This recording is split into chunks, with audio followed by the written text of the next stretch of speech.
Okay, I think we have Coach Lanning. Coach, can you hear us? Hello. Yeah, I got you guys. How Hey. you doing? I'm doing great. How are you?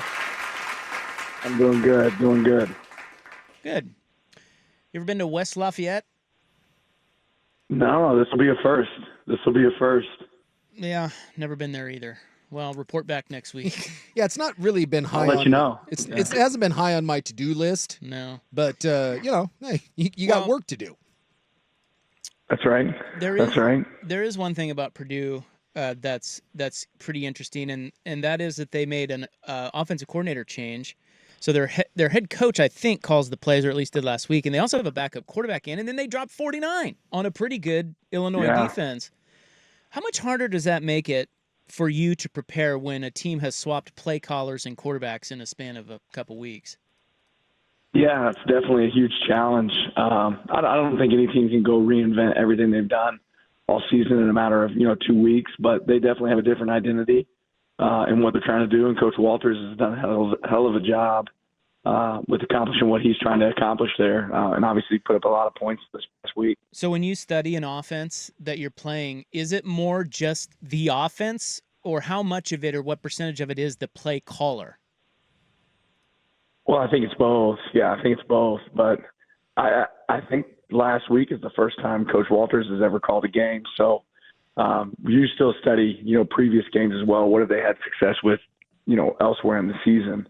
But it's not like I can go and say, hey, let me watch some other games that he's called before, because this is that first run for him, and had a lot of success. How far do you go back? Is it do you go back 3 or 4 games? I mean, at this point, you got 5 or 6 under the belt. Do you look at all 6? Like, where's kind of the time frame for you? Yeah, I mean, we break down all the games. Doesn't mean you look at them as extensively. Obviously, you put a lot more focus on the most recent game because this is the one that he called. But yeah, every opponent's a little bit different. If you're playing somebody you've played before, you spend some time looking at your previous game, and how that played out. But you try to take a glimpse of everything that they're doing and what they're doing most recently. Well, let's talk about a game that you guys most recently played. I'll tell you right now, that's the top 3 game that I've ever been to in person. Environment was incredible. 2 heavyweights going at it. What time do you get home from that? When the celebration ends, was there recruiting involved? Do you see what time does Dan Lanning walk into his giant front door after a game like that? Yeah, it was a late night that night. We had a lot of great players on campus for sure, and there was a lot of things to be doing right after that game. So it was well after midnight before I got to get in the house that night. Yeah, you can. I think you said you can sleep when you die. Great quote, by the way. That's right. That's a bit like the being sick is a choice. Yeah. I love that. Now, one thing I wanted to know Which is about true. still true. It's a universal truth. The thing that I thought was really, really cool is as just a fan is watching a coach, and we all know, well, maybe we don't, but we can deduce how hard you guys work and all the effort you put into winning a game like that. Your sheer jubilation after that game was absolutely awesome, and I want to know what it feels like. So you win the game. The fans swarm the field. The players are out there. You have to do your TV interview. Right after that, there was a moment where you're just swarmed by fans and your hands are up in the air. Like, what right there? What does that feel like to Dan Lanning? Yeah, pretty good. I mean, it was a fun, emotional game. Like you said, you put so much effort and energy into it, and that it was the culmination of a lot of hard work by a lot of people. And for me, I think I said this after the game, it's not so much how excited I am for myself. It's really how excited I am for all the players and the fans and so many people that care about Oregon football that they get to enjoy that moment. Yeah, and I know it was a big recruiting weekend for you guys. A lot of recruits on the sidelines, and just I don't know. It's like I know you did that team out west, but is the secret out now? I mean, I just from a national standpoint, people are talking about that one of the best games. I mean, national guys, some of the best football they've ever seen, best environment they've ever seen, not west of the Rockies. Is the secret kind of out now that this is it's a special place when you get a game like that? Yeah, I think the secret's out. No, definitely think the secret's out. There's nothing quite like Autzen on game day, and obviously when you get to play premier football teams like Ohio State, that creates and even makes the environment even better. Does it change a little bit that now, I mean, it should have been this way into the season, but you win a game like that, people start talking playoffs or whatever, that you kind of become the Super Bowl. You've gone from the I guess the hunter to the hunted. Do you have to guard against letdowns and understand that you're getting everyone's now A game for the rest of the year?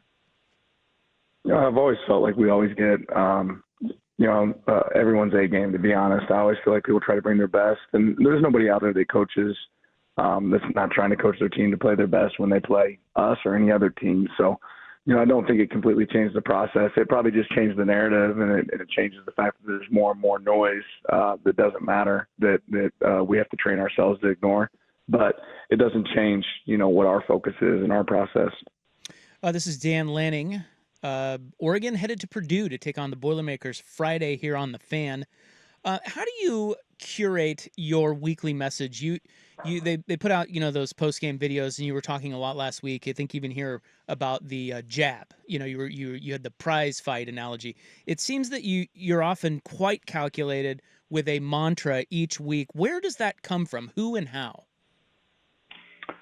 Yeah, I mean, it's a collaboration of pulling thoughts from different people on our staff, or thoughts that I have going into the game, and sometimes the message kind of builds itself, but that was one where, felt like it fit, really the narrative of this game. I think so often people play in big games, moments like that, and they think all of a sudden that they got to go make a game-changing play every minute. And that was really the focus of that. It's not about throwing haymakers. It's about, making your punches count. And each week we kind of have a general theme that I really kind of, with some of our staff and support, laid out some general thoughts before the season even started about, hey, this is where I think we might be at this moment.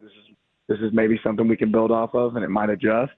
But then I think you always have to be adaptable and adjustable throughout the week to what might show up and how it plays out. Yeah, in some ways that can be as important as all the film. What is it this week? What is the sort of the theme to the mantra? Yeah, I don't normally always share it, but in general, it's boots on the ground. This is our chance to go. This is really our first longer road trip that we'll be making, hopping into enemy territory, and we got to go out there and execute. And the people that are going to matter in that stadium are the people that are on that plane as we fly across the nation. I want to ask you, I know that you don't get too much into X's and O's, but I was just intrigued and see if you can answer it. I was surprised that Ohio State played as much man coverage as they did. And by the way, didn't work out very well for them. Turns out you've got some receivers and quarterbacks that like man coverage. Was that a schematic thing that you guys were putting them in, or were you even surprised that they kept in that first half going to man coverage and something that you thought you could exploit? Well, there's benefits. Every defensive call and every offensive call has strengths, and every single one of them have weaknesses, right? And I understood what they were trying to accomplish there. I think with a lot of the routes that we run and how we utilize our personnel, that sometimes it's hard to match up with this unless I'm guaranteed to have a body on a body and play, man-to-man at times. If you play soft zone, we attack some of the soft zones at times. And then it also allows you to get an extra hat in the box for runs. So I get, and definitely understand why, a team would do that. I think they also, you see them, try to bracket Tez a little bit, and I think that created some opportunities for some other wide receivers on our team and other opportunities for other people in our offense too. So it's hard to defend, man. It's always hard to pick how you want to try to stop a team. And you look at that game and you'll see two teams that had a hard time playing defense against good offenses. Yeah. What was on that first drive? There was an interception. It turns out it was kind of hard to tell, but it was. What happens there? Is that one where obviously you're hoping that they stop and review? Ohio State wants to get the next play. Correct. But what were you thinking of a timeout? Like, walk us through what was. I think timeouts are so valuable, and generally you kind of count on the officials to get it right if there's something that's worth reviewing. You're asking people up top if there's a view that would be worth challenging in that situation. And if they can't get a view of it in advance, it's really hard for you to say, okay, they got it wrong on the field. But it certainly felt like one that you thought would have been buzzed down to be reviewed. and evaluated by them. But obviously it wasn't. So you focus on what you can control and go from there. Well, it was also one that was kind of hard to view. Maybe your guys didn't get a very good view because watching on TV, it was not very hard. It was really not easy to tell. Maybe that was part of the problem too. Right. Okay. Well, this is Dan Lanning, Oregon. Do you get Saturday off at least this week? No, we'll work. We'll still work. Well, we won't be packed in there the entire day. We'll certainly peel back some time to be able to watch the Illinois game. That's our next opponent as well. But we'll be in the office there during the day, and then get some time to probably be at home with our family that night. How much film do you watch? So maybe Saturday you'll be in the office, but then you're probably breaking down the Purdue game, and then you're moving on to, like you said, Illinois. How much time does it take, and how much film do you watch for the next opponent? A lot. A lot. It takes a lot of time. You watch a lot of film. I don't think, I don't ever believe in stopping to prepare. So I don't think there's such thing as too much film. I think there is such thing as overanalyzing and creating too much for your players. But I don't think there's, such thing as watching too much and utilizing information. Well, I got to ask you, because you mentioned going home, and I ask the tough questions on this program, Coach. I don't hide from them. And That's right. We watched the vignette that you guys they did on you and your family on game day, and it was really, really nice. That was a really well done piece. But I got to ask you, can we talk about the size of your front door? Do you have the largest front door in Oregon? And is this something that you designed, or did it come with the house? I mean, that thing, I couldn't stop looking at it. Yeah, it's a cool front door. No, I didn't design it. Didn't design it, came with the house, but yeah, it's a really cool one. And I don't know if I've seen a bigger one, but I'm sure somebody has a bigger one. When you walk through it, is it odd? It seems odd. No, not anymore. Not now that I've lived here for a little bit. It's not. Okay. It's not anymore. Yeah. Okay. It stood out. That was like when they showed you coming home. That was, we both, like, we didn't talk to each other. We came on the air the next day, and we were like, "Did you see the front door?" That was the one. One thing. That says something about us. But we just, I'm fascinated. I'm fascinated by, like, behind the scenes looks. I like how people live. And it's a nice house. It's a nice house, but the front door, that's the piece de resistance. That's right, no doubt. No, we love the front door. Bigger It's closet awesome. though. Bigger closet. Remember. Yeah. Might need to upgrade that closet. All right. Good luck against Purdue. Thank you. We'll talk to you next week. All right, appreciate you guys. Have a good one. That's Dan Lanning.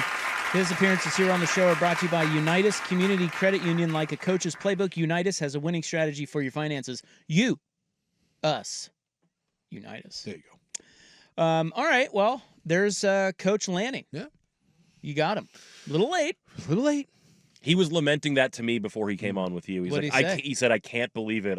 First time, I can't believe I forgot." Oh, he forgot. I don't know if the reminder didn't go off or what, but Well, it's a as soon different as we thing. rang him, he was Yeah. like, "Oh my god!" Yeah. So, yeah. No, Okay. See, I always thought he had somebody there, like, Well, saying, short week. And, next on your list is... He's told us before that he has somebody who like loads his schedule every week, so that I think stuff just probably like gets triggered via alerts for him. Maybe the Wednesday thing. Who knows? Well, Purdue can keep you up at night. Yeah, man. It's true.